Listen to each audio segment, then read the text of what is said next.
it was one couple that bought the house for 1.2 in the pandemic, like right then, right when it was that softening kind of like dip there, and she just did the valuation on it so you can sell it for 1.8. Yeah, it's crazy. Right now. Ridiculous. It is. It's so just going back. You're listening to Rambling Realtors with Andrew Roach and Ross Bridges. Tune in each week for in-depth conversations on all the latest real estate trends and the thriving West End GTA markets. Go beyond the real estate world as Andrew and Ross share personal and professional experiences to help you find your way home. Andrew, how are you? I am good, Ross. Good Awesome. morning. Rumor has it you and your beautiful wife are off on a little excursion later today. Tell me a little bit about that. That sounds like I'm kind of jealous of your life experience that you're about to have. Yeah, well, so Monday was my birthday. So my wife got me, Lisa got me a one night kind of thing away. It's up just north of Barrie, kind of like between Barrie and Aurelia almost. And it's just a sleep under the stars kind of thing. So it's got a tent. It's like a domed kind of cabin, if you will, I suppose. And the whole top of it is glass. And then it's got a raised bed that kind of brings you up, kind of towards the, brings you up towards the glass element of it. Sleeping or the living quarters are underneath the king bed, so it's like a big bunk bed, and it's also sleep under the stars, right? So hopefully it's a nice clear night tonight, and so there are some stars to be seen. But if not, there's no Wi-Fi there. There's no well, I guess you can bring electronics. There's electricity, etc. But the idea is kind of unplug a little bit, right? Just try to unplug, get away, see if you can just relax a little bit. So we'll see how that goes. Amazing. That sounds awesome. Well, as we jump into our episode, for our listeners out there, I think we're on episode 16.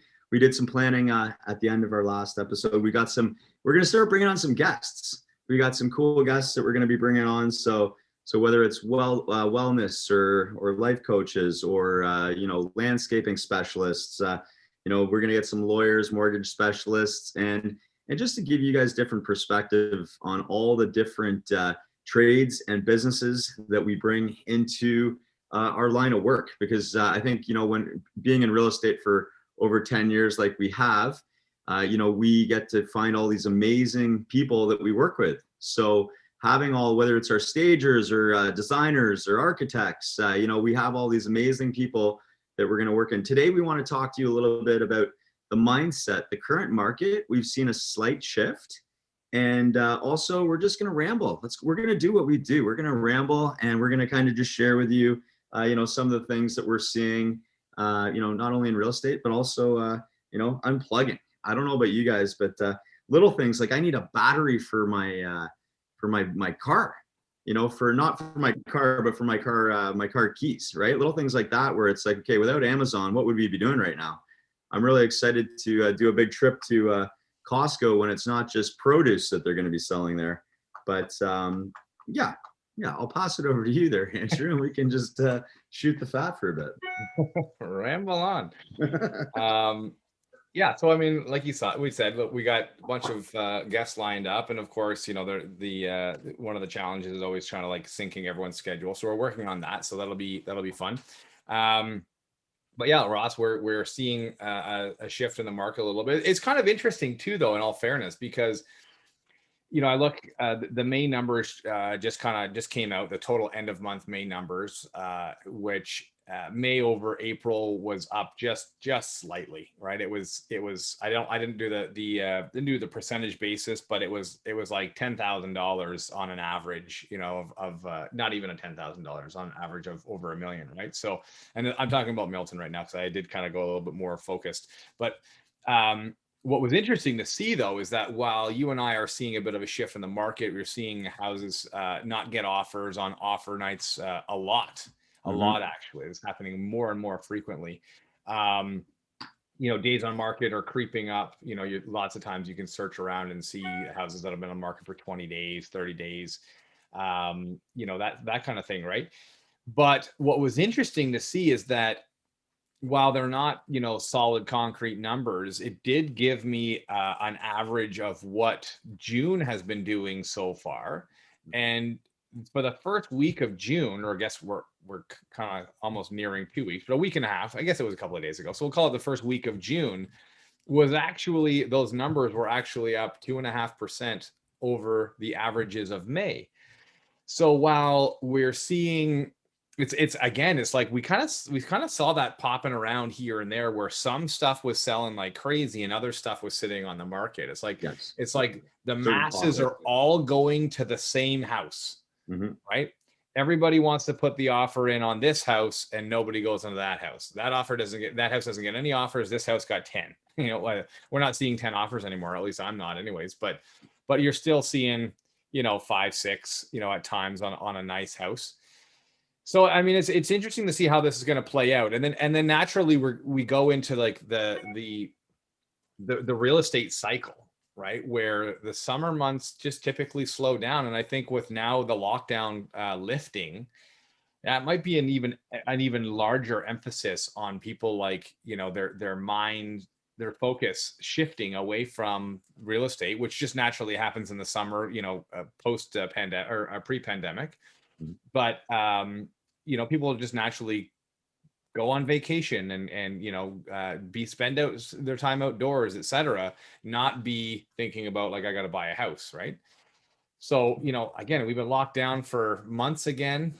That might be another big push to have people just kind of go out to the summer, so go out and do stuff over the summer. So what I'm trying to get at there, as I ramble on, is we may see that softening, that softening coming even more so into the summer, as the new stress tests are now in play. The handful of lenders, by the way, that are still holding on to the old rules for a little bit, but few and far between. And again, as just the natural cycle happens, right? So we'll see how things go. I'm super excited, like you said, to get out and go and get stuff, and not have to like curbside pickup and wait until you get a delivery, and it's usually tomorrow or a couple days from now if you're ordering it off of Amazon or something like that. No, I couldn't agree more. We definitely, like, as we talked about, slight market lull. I mean, for me, like, one of the biggest indicators I've always seen throughout my career is, like, now that we have more stats than ever, our dashboards, everything that we're using, as we're seeing like our online impressions, hits, phone calls, showings, right? So we have all these indicators that will kind of show us what the market trends are doing.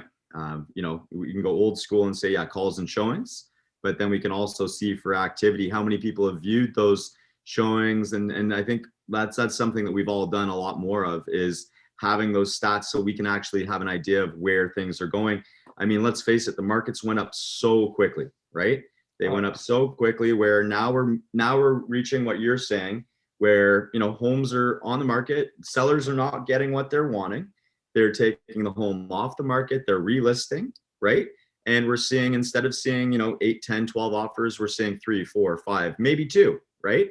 So the hot, maybe none, the turnkey homes, the location, the pools, the parks, whatever you got, those are the hot trending homes. That's what people want. They want to be outside. Condos are slower, right? Like, I'm seeing way more activity on townhomes. Like, and this is something that we've talked about for a long time, right? Condos are traditionally just a little bit longer. But why? I mean, one of the things, I was on a course yesterday, and I was reminded, like, why do people want to use realtors, right? And you think about it, would you represent yourself in the court of law? Like, would you ever be like, would you say, no, I'm not going to use a lawyer, I'm going to represent myself? Well, I mean, with our experience and the way that we navigate people through buying and selling a home, it is a process. And for a lot of you, like, one of the things I've been really encouraged about with our clients is we're doing consultations for, let's get you a mortgage pre-approved, and let's get you talking to a lawyer if you're uncertain and you want a second opinion, right? A lot of people out there, they want to be gathering information, and there's a lot of uncertainty. I don't want to get into a bidding war. There's all these things that you and I hear on a daily basis that our clients are, well, I'm going to wait, Just the uncertainty of where they're going, like, where am I going to move to, right? Well, where do you want to move to? So I think as we go on, it's preparing you guys for, the mindset of having successful outcome. Like, I get to buy a home. This is your largest asset. There's a reason that you want to buy a home and stop renting, right? So as we're here, I'm referring to this as the dog days of spring, because we have been getting into this crazy hot little heat wave that we've had over the last couple of weeks.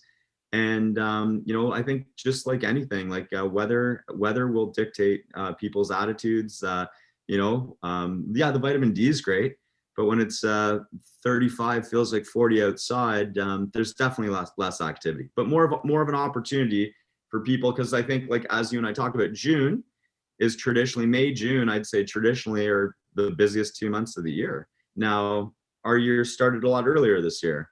So are we now in more of a summer market right now at the middle of June than we typically see? Yeah, I mean, every year's a little bit different, right? If you're going to go with the cycle that I've personally experienced, and again, every market's a little bit different, right? I'm not saying that, I'm right or you're right, whatever, but I would typically say that March, April is maybe the busiest months. Yeah. And in what I've experienced personally is that, second week of June, again, pre-pandemic, that's when it would kind of slow, right? You would start to see that tapering off. Early June, it would still kind of like have that springish market feel, but by mid-June, people are thinking, school's out soon, I've planned my vacation, all that kind of stuff, right? Canada Day, people are gone. They're off to the cottage, right? They're out of here, right? So not a lot of people thinking, I got to buy a house and then I'm going to leave for vacation, right? Gears are already kind of going. They're off onto the next thing, right? So that's typically what I've experienced. Again, kind of like year over year, that trend seems to be, you kind of have a bit of a tapering in May. And then June, that second week, it really kind of seemed to fall off, and then you would have a slow July, and then generally an even slower August. I mean, a lot of a lot of factories would shut down for the month of August, right? That kind of stuff, right? So a lot of people will take a lot of their vacation in August, right? Take a big chunk of vacation in August, get a good, end of the summer kind of punch, and then you're back into the school year. And then we would typically see it pick back up again 2, maybe 3 weeks after the kids go back to school. Again, settle into the school year, things normal again, and then they start thinking, you know what, maybe we should move, right? I don't know. That's what I've often seen over the years. But a couple of things at play here, right? I mean, obviously, COVID, threw a wrench in that cycle, like nobody's business. Last year, we didn't have a spring market; we had a summer market, right? Like all of that demand moved from the spring into the summer. So spring was very slow and dead. All the uncertainty, people were like afraid to go outside. People were afraid to list their houses. Naturally, it makes sense. And then once we kind of got through that, and then people were like, okay, I see how this is going to play out. I understand now. Then it was a crazy busy summer, right? And then it kind of just never stopped, really. So it'd be interesting to see, interest rates are still crazy low. The stress test came in, qualification rate is higher. So it makes it harder, to qualify for that stretch goal, if you will.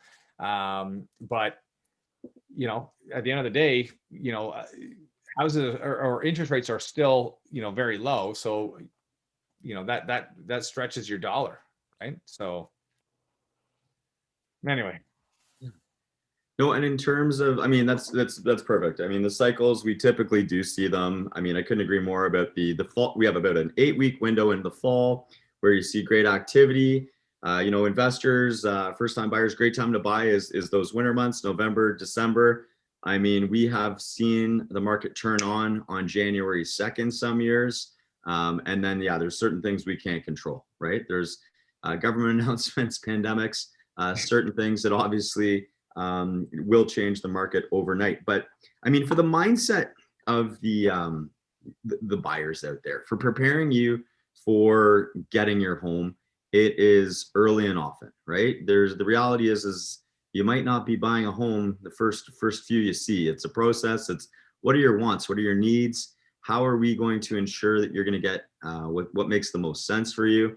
And it's a realization too, right? Realization that you might have to make a couple of compromises along the way.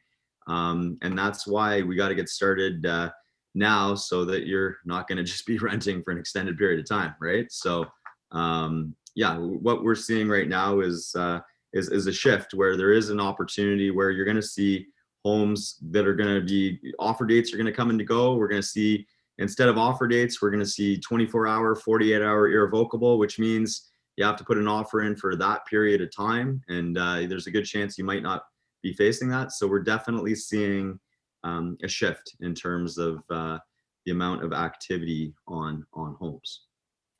Yeah, and just for anybody that's not clear what an irrevocable is, that is basically you are tied to that offer that you have that you've committed to for a specific time period, right? And so that irrevocable, if it's 24 hours, saying that the deal isn't going to die for 24 hours, right? You're bound to it. I mean, the root word of irrevocable is revoke, right? So everybody understands what revoke is probably. So irrevocable, you can't take it back. You can't revoke it, right? So a lot of times people kind of get confused, when they're first time buyers, or it's been a long time, it's been 25 years since they bought a home.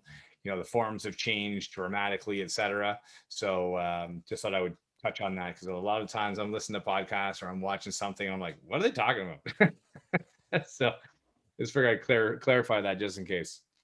One of the things that I did want to chat about was I guess just a call that I had from a client. I guess I should almost expand that and say I've had a lot of calls from a lot of clients, all asking about, I want to buy investment real estate. And I don't want to say that it's not a good time, because I think I think it would for the most part be a great time. But a lot of people are trying to do flips right now.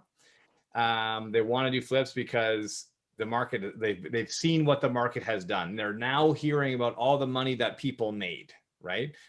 I like to think about the real estate market in some type of a relation, if you will, or similarity to the stock market, right?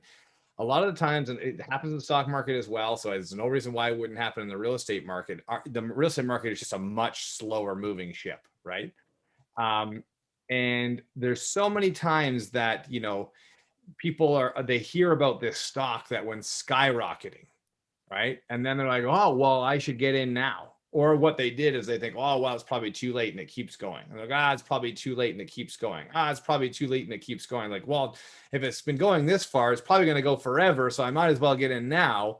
And inevitably, you buy at the top, and then it turns, right? And I'm not saying that the real estate market is going to turn. I'm not talking like a GameStop here or something like that. But what I am suggesting is that, we have had a serious run of real estate prices, and it's not going to go like this forever, right? Whether we get a softening, whether we get a pullback like we had in 2017, Ross, I've talked about that in the past as well. Interest rates are ridiculously low. We've already started to see inflation creep up. Wouldn't be surprising if they started raising interest rates a quarter point here and there, right? To try to get it back to normal. Certainly they want to be ahead of inflation. So I think that, all major banks, central banks around the world are going to be keeping a good eye on that. But inevitably, I digress. What I want to say is that, don't get stuck on thinking all these friends of mine, or these people that I know that I heard about, made all this money. Yeah, if they bought in 2020 and they're selling in 2021, sure, yeah, the market went up 34%. That's crazy, but that does not mean the old adage, past performance does not guarantee future performance, right? that doesn't mean that the market's going to go up another 34%. So if you're thinking about, I want to get into real estate investment, okay, no problem. Get into real estate investment. If you're thinking, I think I'm going to flip a house, okay, we can potentially look at doing a flip.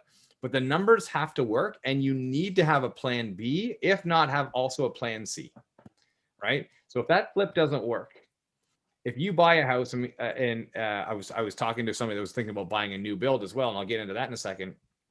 But if you're thinking about buying an investment property and you want to flip it, and let's just make up a number here. Let's say you're going to buy the house at, 700,000, right? And you're thinking, I'm going to put, 50 into it, and you got closing costs and realtor fees and et cetera.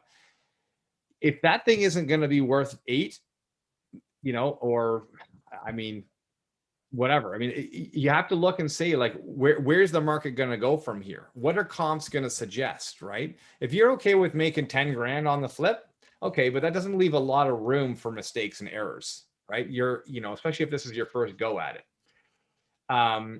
If the market turns and you're thinking, okay, well, I bought it for 7, and I'm hopefully going to flip it for, your goal is to flip it for 850. But now it's only worth, and you've renovated it, and it's pretty and it's lovely, and yeah, it might have sold for 850 if the market kind of kept going, but it didn't keep going. It turned, and now it's only worth 720, and you've got 40 into it. What are you going to do? Are you going to take a $20,000 haircut, or are you going to rent it? And if you're going to rent it and keep it for a few years, do the numbers work, right? Can you buy the property, have that capital into it, and rent it, and that rent will cover your costs, your carrying costs, until you turn around? Or did you just put yourself in a situation where you're now bleeding $600 a month to carry this thing, right? So, a lot of people they've seen the rush. They think, wow, I should have gotten in, but I'm going to get in now. And it pains me to think that there's a lot of people out there that are buying right now, thinking the market's going to keep going for another 30%. And I just don't see that happening. Right? I love what you just said. Canadian housing is always going to stay strong. And I like how you're being politically correct with where are we in the cycle, right? Like, are we reaching a point where, yeah, real estate is a slower investment than stocks? I think we're at a point now where we might be going back to your traditional 5 to 8%. Things are slowing down, but who knows? Maybe real estate will go on another run. I'd like to think that maybe between now until early January, you might be looking at a 5 to 8% where markets are going to go up to that margin. Again, what are you buying? What are you putting into it? I think this is not a smart flip market. You might want to hold on to it, rent it out for at least a year or two. And we've talked about this in previous episodes. Like, real estate is designed for minimum 3-year hold, 5, 7. Start your portfolio, get your positive cash flow, and make sure the numbers work, right? Mortgages incredibly well. We can totally anticipate that mortgages are going to start to slowly climb, right? So, we've been variable for so long, and I still think variable is the way to go. But you might want to be targeting a 2 or 3 year variable versus 4 or 5 year variable. But what's your take on what you would do in terms of if you were an investor? It depends on when you want to cash out. Like, you would hold it for 3 years, do a 3-year variable. Well, from a mortgage perspective, that's I think really what's the word I'm looking for? It's case by case, right? Because everybody's situation is different, right? So there's so many factors that play to say, which would you go from an investment perspective? Is it nice to lock in your cash flow and know that this is going to be your cash flow? Or do you say, I'm going to take the discount off and take the cash flow up front, but know that I might lose my cash flow in a couple of years, right? With who knows how long the government regulations that we can't increase rents, right? It was already peanuts as it was, right? You can raise rents 1% or 0.5%. Like what is that? I'm going to raise it $10. What's the point, right? Now you're not allowed to raise rents at all. So how long is that going to go for? Where now the government is dictating what your return on investment can be. I don't know, like it's case by case. I don't know what people's situations are, right? Okay. What I would say is why, and I said it is, focus on the property, Yes. right? What is the property going to do for you? What is the area going to do for you? And then what's your plan B, right? And what's your plan C? Right? Like maybe your plan B, let's just float this out here as just like just an example. You're going to flip a house. You want to make it all pretty. Okay. So I'm going to flip it. And my goal is to make, a quick, a 3-month turnaround time, right? If you can. 3 months comes around and the market kind of it softened. It didn't do what you wanted it to do. You're trying to get it sold and it's not selling for it and you don't want to take a haircut. So plan B might be like, okay, let me finish the basement and turn the basement into an investment property, and maybe I'll sell it to an investor, right? And so if you do that, now you got to put a little bit more capital into it. Now you're turning it into an investment property. You're carrying it for another couple of months as you finish the basement and get that all done. And now you're going to try to flip it over to an investor for them to carry. And so that's your plan B. And if that doesn't work, well, plan C might be like you hold it as an investment, right? Now you made a duplex out of it. Does each of those things work for you, right? Because if you're going in on one of my coaches loves this word, hopium, right? You're going in, you're hoping and dreaming that this is going to work for you, and you're putting all your money on red and spinning the wheel and hoping that works. And if it doesn't, you put yourself in a real predicament. That's not investing, that's speculating. And you might as well just go put all your money on red, right? So, pick the property or pick the area, pick the property, do your numbers, right? And that the same thing goes for buying a new build. And this is kind of what really spurred this, is that I had a call from a client who wants to buy a new build. And he just put down, and again, I'm going to preface this by saying, I'm not saying that this is a bad idea, what he's did. I'm not saying it's not a good investment. We're talking this out. He put down money to buy a property, a semi-detached, 1,500 square feet, right across the street from the University of Guelph. And it's a high-end development. So the detached are going for $1.1 million, et cetera. He's getting a semi for $950. And I thought $950 for a 1,500 square foot semi in Guelph, right across the street from the university. I personally wouldn't buy that. I don't think that's a good investment personally. I think that if you're spending $950, there's way better places that you can get.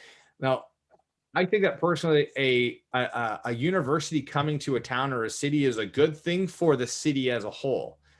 But I don't think it's necessarily a good thing for the immediate neighborhoods around it, because they inevitably will turn into student rentals everywhere, right? The bigger the university gets, yes, there's lots of jobs and there's office spinoff and all the students come to town and they bring their money and they spend their money. It's great for the local economy, but for the local real estate market, it just basically turns everything into a student rental. I mean, you look at McMaster.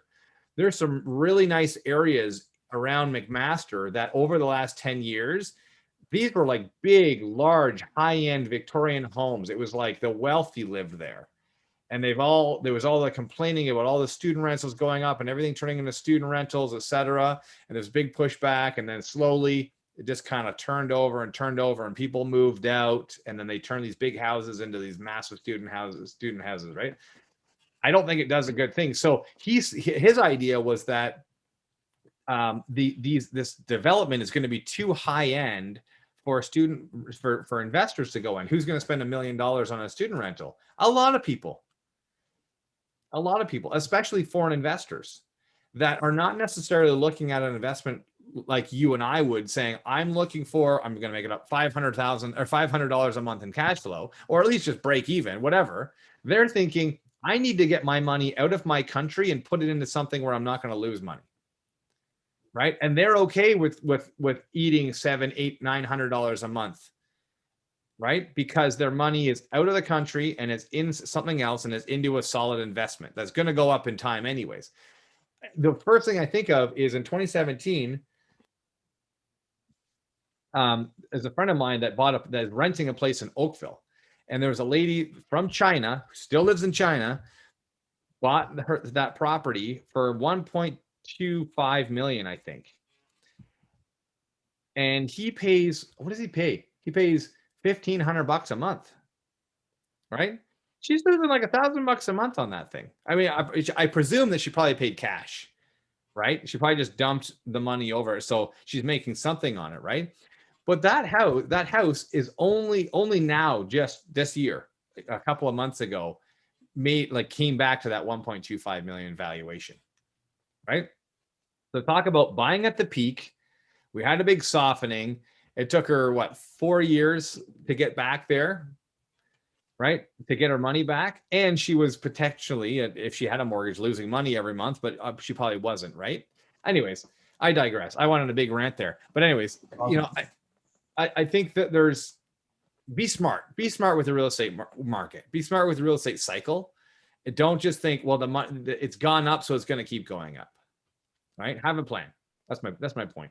That's awesome. No, like timing the market. And like we did that 3-part investor series. Right now might not be the ideal time for doing a flip. You know, if you're doing a flip, maybe you're looking to buy something where it feels a little bit discounted in the winter months. You got a few months to get it done. You do the work on the inside. You know, everyone's always looking for, you know, like, why are they selling, right? People always want to know, why are you selling? Like, a lot of the times, consumer protection, we see all these TV shows, you're looking for the foreclosure, you're looking for the bank sale, right? Like, we do have consumer protection where we got to protect our clients, but like, and then it's like, where do you want to go? Like, the best deals that we're seeing right now, and I've looked at this with multiplexes for clients, is you're seeing great deals in Kingston, in Peterborough, in Sarnia, in Windsor, you know, like even up, you know, Cambridge, Kitchener, Waterloo area, where there's some creative things you can do, but I don't think it's a flip. Maybe it's converting a property into multi-dwelling, or you're converting a bungalow into a semi. Heck, you could live in one, you could rent out another. But the reality is this might not be the best flip market that we've ever seen. Yeah, and I'm not saying that it can't be done, because if somebody, like, there's going to be a few handful of people out there that are well versed in flipping. Like, they've got a system, they've got their contractors, everything's lined up, they know what they're doing. Home, whatever, right? Depending on how deep their pockets are, what their background is. Well, I mean, heck, you go back to your first kind of point about, you know, hiring a professional real estate agent, right? You know, you wouldn't go represent yourself, right? So I mean, like, or unless you're if you're a lawyer, right? Heck, maybe even a lawyer wouldn't. Maybe a lawyer would be like, no, I should really hire someone else, so I'm not emotionally attached to this. But you know what I mean, right? Like, you know, if you know what you're doing, right? If you're experienced in it, okay, you can tread those waters. But it's not for, I've never owned an investment property in my life, and I heard about someone doing this, or I took one of those weekend seminar courses. I'm a seminar grad, and I'm gonna go out there and everyone's gonna give me a vendor take back and a promissory note and blah blah, right? That stuff works, but it's a very niche way of doing it, and you have to know what you're doing. It's not I heard someone doing a flip, so I'm going to do a flip too. You know, I want to preface that, because someone's going to be listening thinking, going on about how I'm making all this money doing flips. I'm not saying it can't be done. I'm just saying that it's not the best market to start in. Or you just time the market perfectly for doing flips over the last 2, 3, 4, 5 years. And, you know, anytime basically post 2017 where we saw the correction. But if you had held on to it and cashed out like now, well, kudos to you. We'll drop our hat for, you know, tip our hat. Yeah. That happened to us. We did a flip. We bought a property the end of 2016, and we sold it just probably about, I don't know, maybe 3 weeks before the peak of 2017. Amazing. And that was just like, that was luck. I mean, the numbers were there. It worked as a flip in the way that the market was working at the time. But we ended up making probably about triple what we thought we were going to make. Or if you bought a home right at the beginning of the pandemic last year, let's just say March, April, and you've held it now for 14, 15 months. Well, yeah. Well, then you couldn't have timed it more perfect. we just did a bunch of CMAs. Lisa just finished about 12 CMAs, right? Yesterday. And there was a whole bunch of them that bought, it was one couple that bought the house for 1.2 in the pandemic, like right then, right when it was that softening kind of like dip there. And she just did the valuation on it. So you can sell it for 1.8. Yeah, it's crazy. Right now. Ridiculous. It is ridiculous. So going back to everything, like for all of you out there that are entering the market, like the mindset for like having success. I get to buy a house, right? For staying positive, it's going to be a process. It's going to take time. You've got a great opportunity right now. You might not like the idea of getting into competition, but if you have a good realtor by your side, like Andrew or myself, who's there to guide you through the process, and we can educate you on where that home should go in terms of fair market value, then don't even think about it as getting into competition, saying, even though it's listed for 1,299, it's going to maybe sell for 1,415. You know, at the end of the day, you go out, you see homes, and you get to see it. You become a sponge. You're absorbing everything that you're out there. You're learning from our experiences. We're sending you sold comps. We're telling you kind of what's coming on the market in that area. And we're mentally preparing you for the process, which is not easy, but it's getting the mentality of you building all this equity and having an amazing life ahead of you, instead of just being stuck in that rat race of renting, right? So yeah, even now, if you're renting, I would still say, well, I went on that big rant about not buying buying an investment property, or not trying to flip a house right now. Rather, I still think that buying an investment property would be fine to be a long-term hold. That if the numbers work, cash flow works, etc., still a good investment. But if you're renting and you're thinking about the market's too high, I'd still be trying to get it, especially this summer. I think we'll see that softening. We'll see that, if not a plateau, I think we'll see a softening, but if not, we'll see a plateau, I think, which will kind of allow things to level out. Hopefully we get away from this ridiculous list, $200,000 below market value. It's just bananas. I hate it. You know, they're terrible at that right now out in KWC, like listing 150 on the low end, right? 150, but oftentimes 200,000 below. Around here, at least they did about 100,000. At least you kind of had a ballpark. it's silly. It'd be great for buyers, right? To not get beat up all the time. The number of comps that I run every week looking for, hey, what do you think this house will sell for? About 100,000 over your budget. What do you think this will help sell? About 125 over your budget. What do you think this will sell for? About not 70,000 over your budget. What do you think this will sell for? Right? Over and over and over again. So it's emotionally draining for buyers to see a house like listed within their budget, and they get excited. Even if you go in thinking, I'm not going to get excited, you still get excited. We're emotional creatures, right? And then to be like, no, you can't have that. Sellers need to look at it from a buyer's perspective, and buyers need to look at it from a seller's perspective. If you're a buyer and you're seeing a home, let's just say it's listed for just under $1 million, right? And that seller is trying to create this crazy bidding war. And, you know, fair market value for that home, 1.3, 1.4. Well, you have this crazy amount of buyer pool that goes to the home, goes into bidding. Everyone's at like 1.1, 1.2. Seller's not satisfied, right? Well, us as realtors, we haven't done our job. And then you reposition it at 1.5, right? You've gone from showing this property that people are like, oh, so you're telling me I got a chance I can get this for like 1.2, 1.3. Then you reposition it for 1.5. And then, you know, us as realtors, we haven't done our job. Well, you know, set the bar, set it accordingly. We're in a market now by what we're maybe, as we're seeing a shift, that you need to be, as realtors, we got to be pricing homes accordingly. And for sellers out there, don't be thinking the same thing kind of applies to what you're saying. Maybe not the best time to be flipping a home. Well, maybe not the best time to be creating a bidding war, right? I think you've got a better opportunity for setting the bar high, showing a realistic fair market value for what your home is worth, with what we've just seen, and knowing that you're going to have a better buying pool that way, for what you're trying to achieve, for maximizing the return on your equity.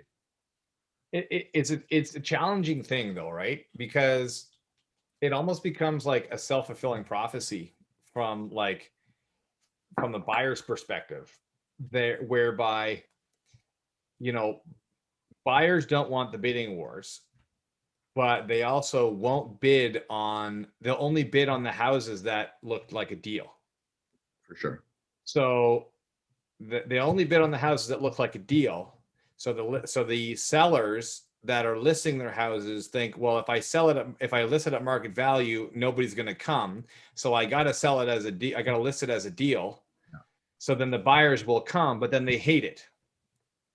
They hate it and they wish that they wouldn't do that. But when sellers, or I should really say, I say sellers because ultimately it's not the sellers that are setting the price. It's the listing agents that are dictating the Let's strategy. face it, it's a combination of both. There's a lot of sellers that like to dictate, and whatever we tell them, the same thing applies. They'll probably, and it goes on both spectrums, right?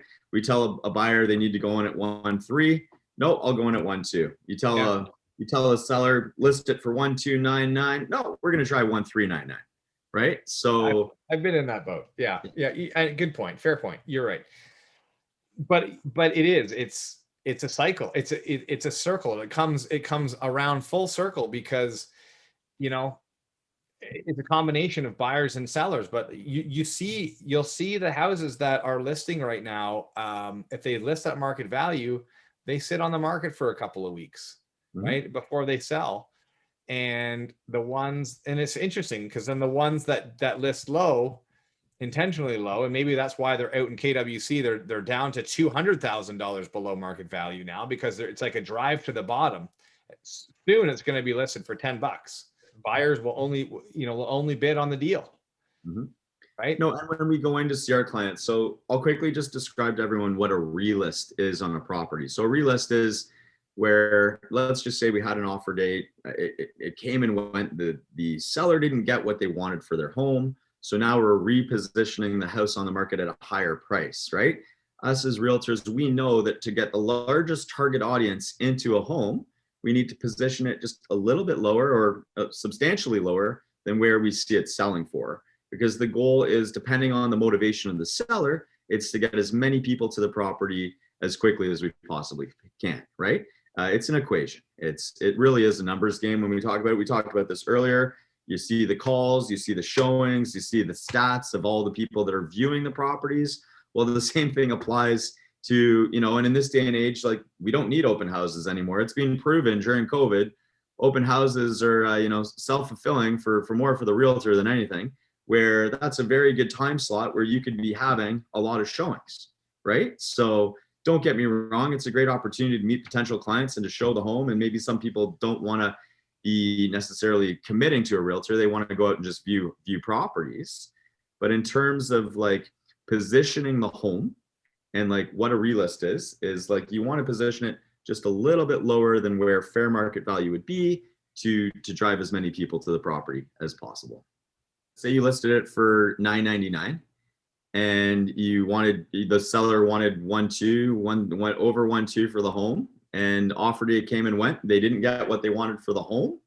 Well, then we would take the home off the market and reposition it for a higher price, like 1.2, or depending on where they want to be. Maybe there's some room for negotiation, and then you're pricing it a little bit higher than fair market value, which is a standard mentality of a seller. I'm dealing with that right now with a condo in Oakville, where it's a little bit over position and it becomes stale, and the onus comes back on the realtor. Well, we're not doing our job. Well, the home is priced a little bit higher than it should be.